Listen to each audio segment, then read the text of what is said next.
So mahigit isang linggo na lang mga body ay magaganap na ang pinakahinihintay na laban ng ating pambato na si former 3 Division World Champion, angas ng Pinas, na si John Riel Casimero. So ngayon pa lamang mga body ay halos ubos na ang mga ticket para sa boxing event na gaganapin sa June 6 sa Aichi, Japan.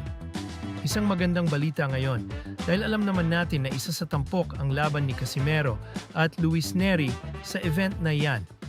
So hindi lang si Casimero ang Pinoy na lalaban sa June 6, maging si Kenneth Lover ay makikita rin nating lumaban. Sa mga gusto namang manood ng libre, isang magandang balita dahil libre natin itong mapapanood sa Abema TV sa kanilang live stream.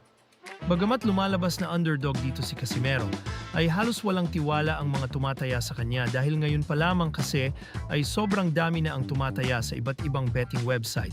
At kahit sa ang panig man ng mundo, ay talagang lumalabas bilang heavy underdog si Casimero. Kapag kasi tumaya ka kay Casimero ng 1,000 pesos, ay 3,900 naman ang babalik sa'yo. At kung kay Luis Nery ka naman tataya ng 1,000, ay halos 200 lang ang mapapanalunan mo. So mas marami talaga ang naniniwalang si Luis Nery ang mananalo. Matatandaan kasi nung lumaban si Casimero kay Kyunosuke Kameda ay marami ang natalo dahil sa tiwalang ibinigay nila kay Casimero.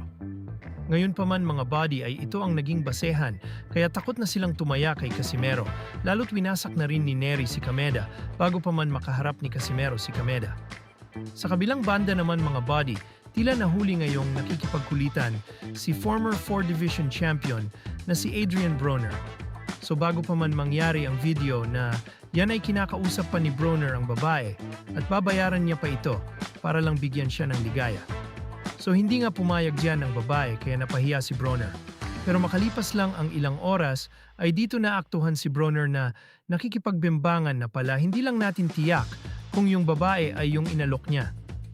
Marami naman ang nagsabi na isa lang itong content para dumami ang views pero makikita sa video na tila nakaibabaw si Broner at meron babae sa ilalim niya. Ano ang masasabi ninyo dito mga body?